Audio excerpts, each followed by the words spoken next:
Iran yasisitiza kuwa bado inaunda makombora pamoja na ndege zisizokuwa na rubani, huku Israel pamoja na Marekani zikiendelea na vita vyake huko katika taifa hilo la Kiajemi.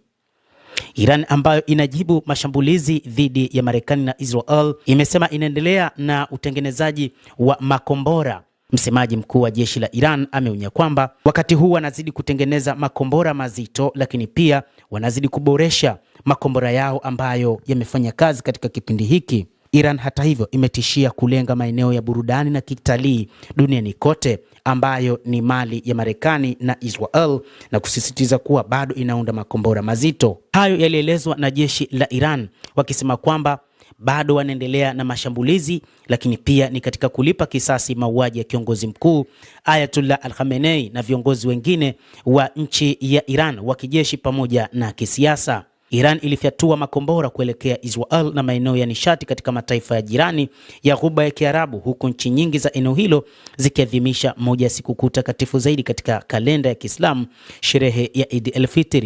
Wa Iran pia walisherehekea mwaka mpya wa Kiajemi unaojulikana kama Nowruz, likizo ya kawaida ya sherehe ambayo inatiishwa zaidi kwa mwaka huu.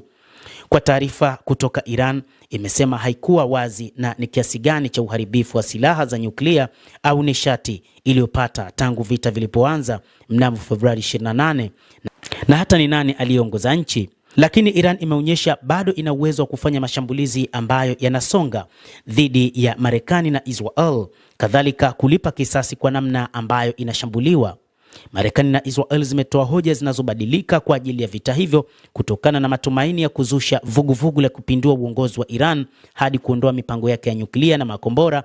Kumekuwa hakuna dalili za umma za uasi wowote na hakuna mwisho mbele ya vita hivyo. Raia nchini Iran wanaonekana kuunga mkono serikali yao, kwamba hawapo tayari kuona ikipinduliwa, lakini pia wakionekana kwamba namna ambavyo wanaitazama Marekani na Israel, mataifa ambayo yamekuja na mipango mingi dhidi ya taifa hilo, lakini pia wakitazama namna mataifa hayo yalivyofanya miaka ya nyuma, wanaona kabisa kwamba huu ni mpango wa Marekani na Israel wa kutaka kuteka rasilimali zilizopo na si kwa ajili ya kuhakikisha wanauondoa utawala wa Kiislamu wa Jamhuri ya Kiislamu ya Iran. Hata hivyo, bado Iran imeapa kwamba lazima ionyeshe dunia kwamba ina uwezo kiasi gani katika mapambano na ni namna gani itaweza kupambana na taifa kubwa la Marekani pamoja na Israel kwa wakati mmoja.